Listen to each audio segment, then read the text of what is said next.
11-12 വയസ്സ് പ്രായമുള്ളപ്പോൾ മഞ്ഞ മാസികകളൊക്കെ വായിച്ചു കൂട്ടി.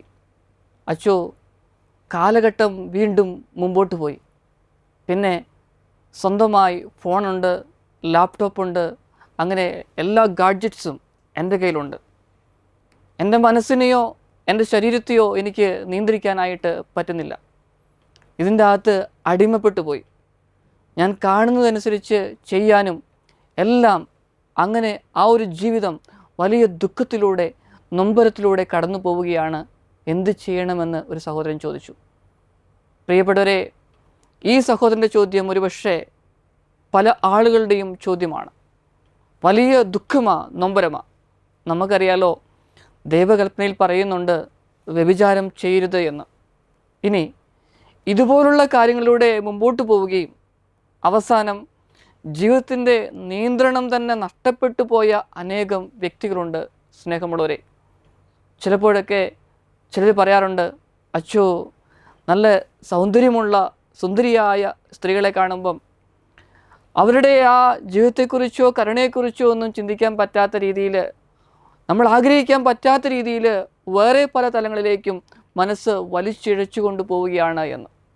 ഇതിൻ്റെ അകത്തുനിന്നൊക്കെ എങ്ങനെ മോചനം നേടുവാനായിട്ട് സാധിക്കുമെന്ന് പ്രിയപ്പെട്ടവരെ ഓർക്കുക. മനസ്സ് അലഞ്ഞു തിരിയുന്നിടത്ത് ശരീരവും പതുക്കെയെത്തും. അങ്ങനെ വന്നാൽ എന്തു ചെയ്യണം? ദൈവത്തിൻ്റെ കൽപ്പനകൾ പാലിക്കണം എന്ന് നമുക്കറിയാം. പക്ഷേ നമുക്ക് നമ്മുടെ നിയന്ത്രണം ഏറ്റെടുക്കാനായിട്ട് പറ്റുന്നില്ല. അങ്ങനെ വന്നാൽ നമ്മുടെ ജീവിതത്തെക്കുറിച്ചൊന്ന് ചിന്തിക്കുക. നമ്മളോ നമ്മുടെ പ്രിയപ്പെട്ടവരോ ഇതുപോലുള്ള അവസ്ഥകളിലൂടെ കടന്നു പോവുകയാണെങ്കിൽ പതുക്കെ പതുക്കെ ഇങ്ങനെയുള്ള കാര്യങ്ങളിൽ നിന്ന് മോചനം നേടുവാനായിട്ട് നാം ശ്രമിക്കണം.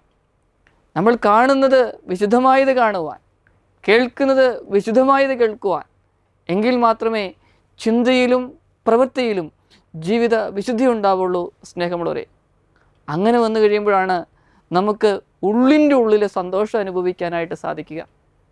ജീവിതം സുന്ദരമാണ്, പക്ഷേ മേൽപ്പറഞ്ഞ നൈമിഷിക സുഖങ്ങളൊക്കെ നമ്മുടെ ജീവിതത്തിലേക്ക് വന്നു കഴിയുമ്പം വലിയ അസ്വസ്ഥതയാണ്. നൈമിഷിക സുഖമുണ്ട്, പക്ഷേ മുമ്പോട്ട് പോകാനായിട്ട് പറ്റുന്നില്ല, ഒരു സംതൃപ്തിയില്ല.